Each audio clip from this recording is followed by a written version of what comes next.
lane fast, call it high speed. I've been working hard, yeah, I've been working nightly. If you think you'll win, ha, nah, likely. I be taking shots, yeah, cold-blooded, icy. Watching numbers grow is what I call sightseeing. In the front row, run it up when they hype me. The following grows, they know how to ignite me. Call me CEO, I've been running right, see. And I ain't playing games, I create my own lane, making pleasure out of pain, turning losses into gains. I'm the boss, I'm making change. I've been rocking this exchange, popping off and risking things. Gonna make a name, I just wanna be famous. But I don't want that cheap fame, no, I'm not that vain. I just wanna be greatness. I just wanna be greatness. I just wanna be greatness. I just wanna be greatness. Ain't no motherfucker in this world could do it like me. Open up your eyes and insert a little light. As a director तो काफ़ी काम कर चुका हूँ, लेकिन वो सब commercial काम होता है। और जब हम ऐसे कोई सब्जेक्ट को चूज़ करते हैं तो काफ़ी कम लोग होते हैं जिसको सब्जेक्ट को आगे लाने की कोशिश करते हैं, क्योंकि लोग नहीं चाहते कि ये छोटा छोटा सब्जेक्ट कोई देखे या फिर बनाए।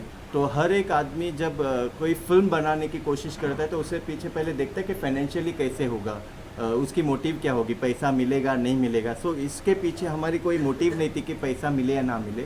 सो सबसे पहले तो मैं थैंक्स कहना चाहूँगा मिसेस कृष्णा सैनानी इनको। और ये फिल्म बनाने के पीछे का मेरा मोटिव एक ही है। जब हम कहीं पे घूमने गए थे मेरी फैमिली के साथ भीमा शंकर, और देखा वहाँ पे पानी से ज़्यादा बॉटल थी प्लास्टिक की, और काफ़ी वो डिस्टर्बेंस था मेरे लिए। वो काफ़ी दिन में सोच के डिस्टर्ब हो गया था, और मैंने सर्च किया तो पता चला कि ये सारा सब्जेक्ट अभी हो रहा है। लॉकडाउन जब अनाउंस हुआ तो लोगों ने 6 महीने 7 महीने का राशन भरना शुरू किया, कतार लगाई दुकानों के बाहर। लेकिन आज दुनिया में ये परिस्थिति है कि हमारे दुनिया में पीने लायक पानी 2.5% है, यानी कि अगले 80 साल तक। तो इसलिए मुझे लगा कि सब्जेक्ट बनाना बहुत ज़रूरी है। आगे आप लोगों के हाथ में लोगों तक कैसे पहुंचाना है। सर रिसर्च कितना करना पड़ा इस सब्जेक्ट के ऊपर? जैसे कि हमने देखा लास्ट जो स्लाइड्स थी उसके अंदर आपने आंकड़े बताए थे, तो उसको लेकर कितना रिसर्च करना पड़ा अगर खुद बताया? वो आप यकीन नहीं करोगे, वो 100% एक्यूरेट है, बिकॉज वो शॉकिंग है। रिसर्च सिर्फ गूगल पे नहीं होता है, आपको वो आंकड़े देखने होते हैं। कितना परसेंट प्लास्टिक तैयार हो रहा है, बन रहा है, कितना परसेंट प्लास्टिक बन के डिस्ट्रॉय हो रहा है, और कितना परसेंट प्लास्टिक रीयूज़ हो रहा है। अब मैं सब्जेक्ट से थोड़ा हट के बात करूँगा, बिकॉज वाटर क्राइसिस ये कनेक्टेड है कहीं ना कहीं प्लास्टिक मेकिंग से। तो रिसर्च जैसा आपका सवाल है, रिसर्च करना पड़ा, तो ये सिर्फ एक दिन की स्टडी नहीं है। मुझे कम से कम 8 महीने लगे ये समझने में। लेकिन शॉकिंग बात मेरे लिए ये थी, जिस दिन मैं लॉक करता था कुछ चीज़ें कि आज ये लॉक हो गया, ये नंबर, ये कैलकुलेशन, उसके 6 दिन के बाद वो कैलकुलेशन बढ़ रहा था। तो मैं समझ नहीं पा रहा था कि ये सच में हो रहा है या फिर मेरे सामने कुछ गलत मैथ्स आ रहा है। लेकिन शॉकिंग हमारे लिए यही चीज़ है कि ये प्लास्टिक की जो बढ़ोतरी हो रही है ये काफ़ी दर्दनाक है, और हमें शायद इसे रोकना बहुत ज़रूरी है। कृष्णा मैम, आपसे जानना चाहूँगा इस तरह के सब्जेक्ट को बैक करना कितना इम्पोर्टेंट था, और जब आपको पहली बार अप्रोच किया भरत जी ने, क्या कहना चाहेंगे, क्या रिएक्शन था आपका? देखिए, ये सब्जेक्ट के लिए मैं बहुत दिन से ही मैंने सोच रही थी।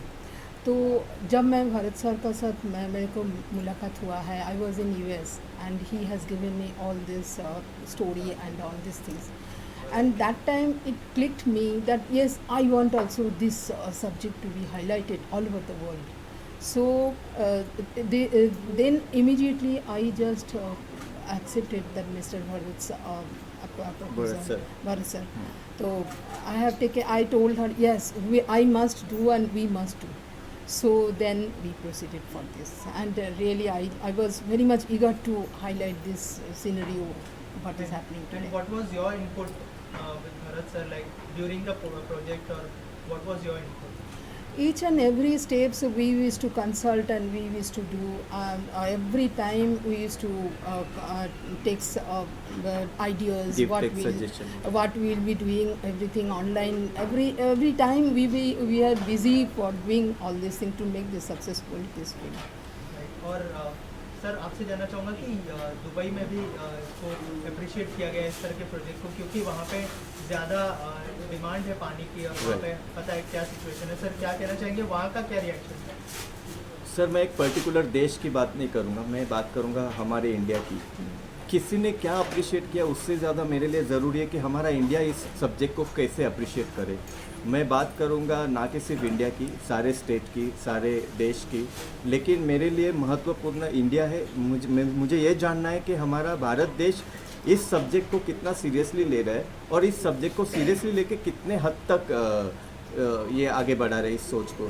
यूएई की बात करें तो वहाँ पे आप बिलीव नहीं करोगे, आप you can not go outside, आप बाहर घूम नहीं सकते, इतनी गर्मी होती है 45 डिग्री प्लस। वहाँ पे बारिश नहीं होती। गॉड गिफ्टेड है हमारा हिंदुस्तान, जहाँ पे हमें वेदर देखने मिलता है, बारिश है, विंटर है, आप समर है, ये सारी चीज़ों की कैलकुलेशन है। लेकिन वहाँ पे ऐसा कुछ नहीं है। वहाँ पे हर एक लोगों ने, each and every person has appreciated this subject because they value water. और एक बात शॉकिंग और एक बात है आपके लिए, यूएई में ये सारा सब कुछ बैन है। आप हल्का प्लास्टिक लेके घूम नहीं सकते हो, आप कहीं पे कूड़ा कचरा नहीं कर सकते हो। वहाँ की गवर्नमेंट इतनी स्ट्रिक्ट है कि आप पानी में अगर कुछ कचरा डालते हुए पकड़े गए, वहाँ वहीं पे 5000 दिरहम आपको फ़ाइन है। सो मैं ये नहीं चाहता हूँ कि आप सबको फ़ाइन लगाएं। मैं ये चाहता हूँ कि लोग, हम खुद उस चीज़ को लेके आगे बढ़े, उस चीज़ को लेके सुधरे कि हम खुद ही। अब मैं भी महादेव का भक्त हूँ, तो मुझे महादेव ने बताया नहीं कि आप पूजा अर्चना करो और वो पानी में बहा दो। तो आप वो चीज़ों को अवॉइड करो, प्लास्टिक यूज़ करना बंद करो। और मेरे ख्याल से, मैं तो इतना बड़ा नहीं हूँ लेकिन फिर भी मैसेज देना चाहूँगा कि डोंट कट ट्री। आप एक जब बोलते हो हम प्लांट्स लगाएंगे, तो एक प्लांट्स को पूरा रीइंस्टॉल होके स्टेबल होने के लिए 30 इयर्स लगते हैं। तो क्या फ़ायदा आज प्लांट्स लगा के, जो पुराने प्लांट्स है उसको ही आप आगे बढ़ाओ, उसको जीने दो, उसको कट मत करो। मेरे ख्याल से वो इम्प्रूवमेंट नहीं है हमारा, डेवलपमेंट नहीं है हमारा। सर आप क्या कहना चाहेंगे इस सब्जेक्ट के बारे में और कितना इम्पोर्टेंट है आज? जब मुझे बोला, भारत ने बताया कि मुझे ऐसा एक्शन करना है, तो तो मुझे फर्स्ट तो उनका रिएक्शन था, अच्छा ये ऐसे कैसे होगा, तो अच्छा इतनी फिल्म अब कौन देखेगा।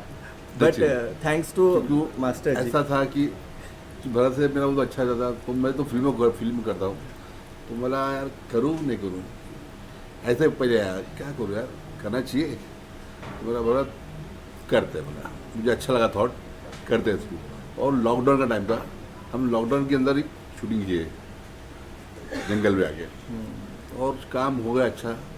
और मेरे हिसाब से मुझे और भी कुछ करना था, हाँ। लेकिन टाइम मिला नहीं, टाइम नहीं मिला और काफ़ी, लेकिन हमने कर लिया काम। सर आप क्या कहना चाहेंगे इस प्रोजेक्ट के बारे में और कितना इम्पोर्टेंट है आज के टाइम में इस तरह के सब्जेक्ट को सबके सामने लेके आना? देखिए आज पब्लिक चाहती एंटरटेनमेंट, और प्रोड्यूसर डायरेक्टर साहब सिर्फ एंटरटेनमेंट बनाते हैं, जो आवाम को पसंद है वही बनाते हैं, लेकिन बहुत कम लोग हैं जो ऐसा मैसेज पेश करते हैं।